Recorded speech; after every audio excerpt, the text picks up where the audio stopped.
আপনার সম্পর্কে গুজব তারাই রটায় যারা নিজের জীবনে খুব ফ্রাস্ট্রেটেড। মাথায় রাখবেন, সুখী মানুষরা কখনো কাউকে নিয়ে গুজব রটায় না, অসুখী মানুষরাই গুজব রটায়। গুজব কারা রটায় বলুন তো? যাদের জীবনে কোনো কাজ নেই, যারা সারা দিন ফ্রি বসে থাকে। বলে না, শূন্য মস্তিষ্ক শয়তানের বাসা। এক্স্যাক্টলি তাই।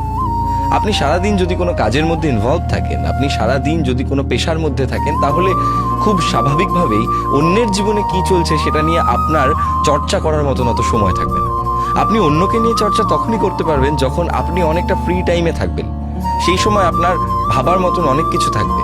আর আমার মনে হয় অন্যের জীবন নিয়ে ভাবার থেকে বেশি এন্টারটেনিং খুব একটা বেশি কিছু নেই। অন্যকে নিয়ে একটু কমেন্ট পাস করতে পারলে অধিকাংশ মানুষের মনেই বেশ একটা আনন্দ উৎফুল্লের জন্ম হয়, এবং সেই কমেন্টটা পাস করে তারা হিহি করে হেসে বলে, ওয়া ওয়া ওয়া, দেখো কি না কি বলে দিলাম। আসলে ব্যাপারটা হচ্ছে এটাই যে যারা ফ্রাস্ট্রেটেড না, তারাই আপনাকে নিয়ে গুজব রটায়। যারা সত্যি আপনাকে চেনে, যারা সত্যি জীবনে কিছু করছে, যাদের কাজ আছে, তাদের অত সময় নেই আপনাকে নিয়ে কথা রটানোর, গুজব রটানোর।